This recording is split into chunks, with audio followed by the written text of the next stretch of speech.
When the Buddha talks about fabrications, sankharas, sometimes he talks about 5 types, sometimes he talks about 3. The 5 types are the 5 aggregates. For each of the aggregates, he says you take the potential for that aggregate,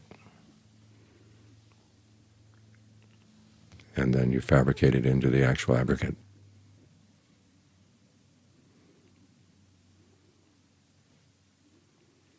In each case, he says you fabricate them for the sake, say, of formness or for the sake of feelingness. Sounds odd, but basically you fabricate the potentials so that you can have these things to use as you go through the day, as you go through life. You're trying to find your nourishment, and it involves having a sense of form and feelings and perceptions and thought constructs and consciousness to do these things. When he talks about 3, he divides them into bodily, verbal, and mental.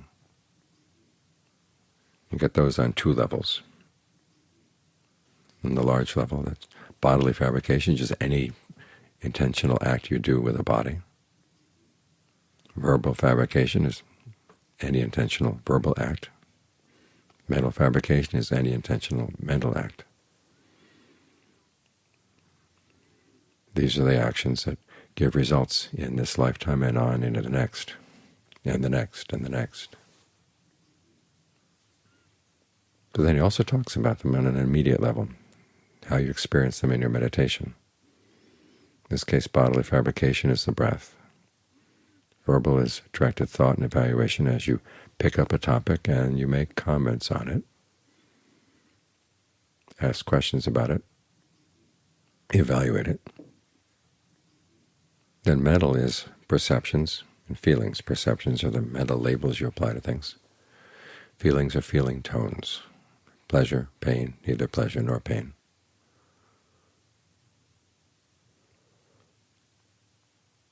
And it's important to see the connection between these 2 levels. Every intentional bodily action is going to involve the breath. If you couldn't breathe, you couldn't move the body. Every verbal act is going to require that you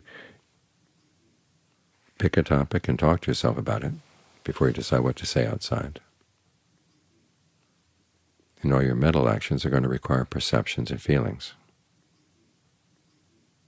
So you've got the seeds of the things that will have a huge impact on your life right here. So when we meditate, we're focusing on these. How you breathe, how you talk to yourself, the perceptions and feelings that you encourage, that you cultivate. You can look at the Buddha's teachings as advice on how to fabricate all these 3 kinds of fabrication. He even gives you instructions on how to breathe.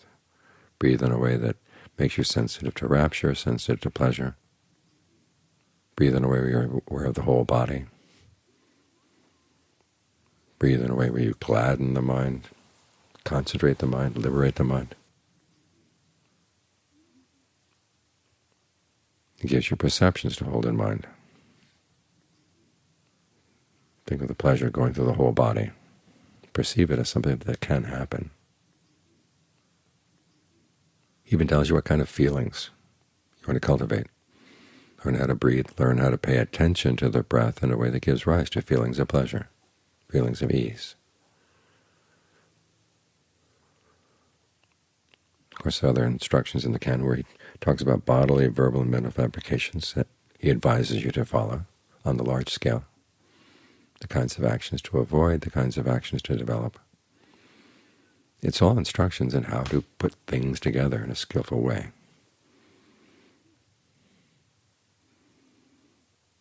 And as John Lee pointed out, one of the main issues we have is how we talk to ourselves, the verbal fabrication.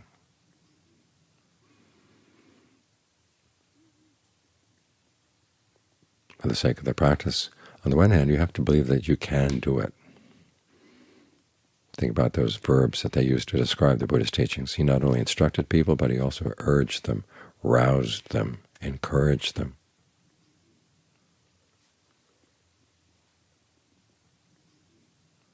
There's a passage where Ananda talks about how you should develop a kind of conceit as part of the path. Eventually you want to let go of conceit, but while you've got it, learn how to use it skillfully. The conceit is there are other people who've followed this path, gotten results. They're human beings. I'm a human being. They can do it. Why can't I? And even when the Buddha was being critical of his students, it was for the sake of letting them know that they could do better.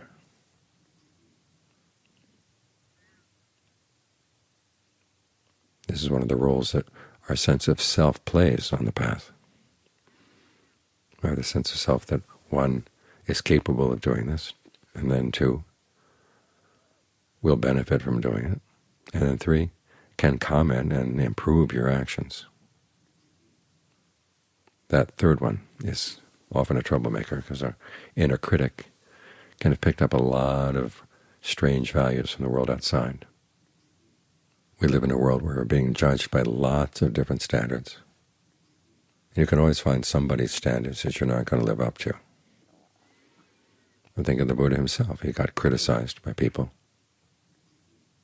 When he was a young Buddha, he was criticized for not showing respect to older people.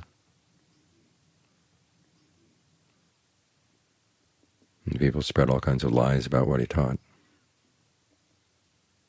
measuring him against some pretty bad standards. So you're never going to live in a world where you're not judged as lacking someplace, some way. But you have to decide, well, whose standards do you want to live up to? We live in a world where people who make a lot of money are praised.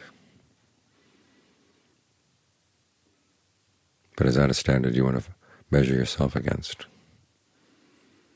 Success in a lot of the areas of the world requires that you cut corners, that you cheat, lie, do all kinds of horrible things. Is that a standard you want to measure yourself against? The Buddha recommends that you choose the standards of the noble ones. Because after all, your karma is not going to be shaped by the fact whether you are successful in business or successful in whatever occupation you had. You're going to be measured by how you held to the standards of skillful conduct. In other words, harmless conduct. That's going to shape your future. And the noble ones want to see you shaping your future in a skillful way. They believe that you can do it. After all, the Buddha said, if people couldn't develop skillful qualities and abandon unskillful ones, he wouldn't have taught that. We can all do it. We have to see, though, that these are the standards that we want to adopt. So your inner critic has to be trained. Sometimes it can act like those squirrels we have around here. They get scared by something, and they just chirp, chirp, chirp, and they can do it for hours, long after the danger has passed, long after it's even a useful thing to do at all. So often we get caught in a loop. It's like those Zoom meetings when somebody has two microphones on in a room, and they pick up each other. They take a sound and they repeat it again and again and again. You've got to learn how to cut the loop. For instance, say you've been criticized. Okay, criticism may be painful, but then you have to ask yourself, well, how long do you have to hold that criticism in mind? If it's a useful criticism, where someone has pointed out something where you have been unskillful and you could do better, think about it long enough to reflect that, yes, that's something you really want to do. But then you have to learn how to cut it off so it doesn't drive you crazy. If it's something that's not useful at all, you cut it off right away. But we do have this tendency to feed on things that are bad for us. So just as the inner critic has to watch the other selves in your inner committee, The inner critic has to be trained. And here again, it's useful to see it's not just one critic, it's a whole team. And sometimes they're arguing about which standards to use, and sometimes they're ganging up on you. But the critic has to be able to submit to some criticism. In other words, when you see that your inner critic is getting out of hand, you pull away from it and identify with a part of the mind that's more intelligent and that thinks about the Buddha's instructions and how to talk to yourself. Just as he would instruct, rouse, encourage, and urge you, you should learn how to encourage, rouse, and urge yourself.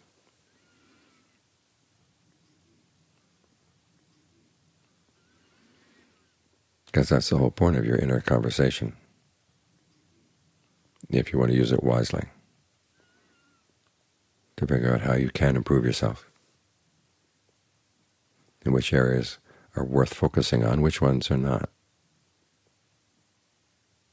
The Buddha said that the secret to his awakening was discontent with regard to skillful qualities. I mentioned that a couple of years back in a Dhamma talk. The talk got transcribed, and someone wrote in and said, this must be a mistake, this must be a typo. The Buddha would never say to be discontent. Well, the Buddha did say to be discontent with skillful qualities. If there are things that really do make a difference in your life and making you less harmful to yourself, less harmful to others, and there's area for improvement, well, work on that. Don't just say, well, that's good enough, or compare yourself to people who are really sloppy and really bad. Say, well, I'm much better than them. Try to have some high standards for yourself. A couple of months back, I was on a Zoom meeting with some people in a company. Their Buddhist group said anybody who's interested in coming can listen to what a Buddhist teaching would be. And there was one middle-level executive who was complaining about how he tended to have temper tantrums. He was trying to hold his workers to high standards, and it was a constant battle. And he was expecting me to say, well, learn how not to hold them to such high standards after all, be a little bit more lenient. But that's not the advice I gave. I mean, the company had a product. In fact, I have one of their products myself, and I wanted to be good. The trick is not so much lowering your standards, the trick is making your standards attractive, so that people will want to live up to those standards. After all, that's how the Buddha taught his students. We heard about Ajahn Mahabua being really harsh with his students. Well, it's harsh with the sense of if he felt that they couldn't do better than they were doing, he wouldn't be harsh with them. I visited one time, got yelled at 3 times in the course of half an hour.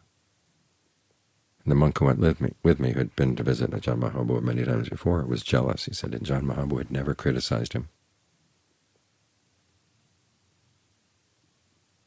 He felt that Ajahn Mahabua had basically given up hope on him. So the criticism is there to remind you, okay, you can do better, and you will benefit from doing better. So have that kind of inner critic in mind, the one that criticizes with the confidence that you will benefit from the criticism. Is not just trying to put you down, discourage you. You want a critic that looks at your actions and says, hey, you can do better. Take that as a compliment and not as a death sentence. Your critic should be looking at your actions as a work in progress, with the purpose of making the work better.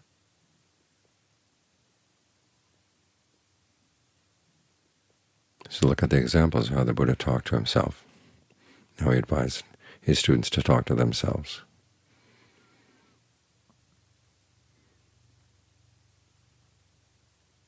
It's always, this can be done. This is what a human being is capable of.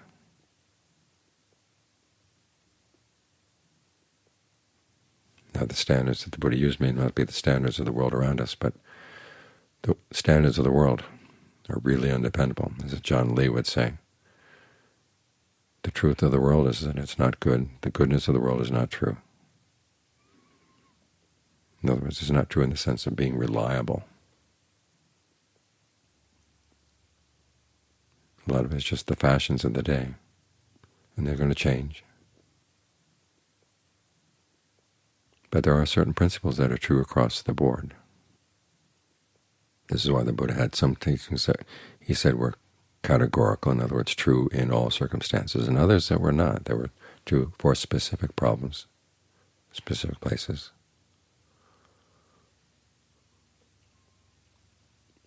And the one that's standard across the board is that anything that is unskillful, you want to abandon it. Anything that's skillful, you want to develop it. And you can do it, and you will benefit from doing it. Train your inner critic in those principles. And take criticism as a sign that you can do better. You've got this potential.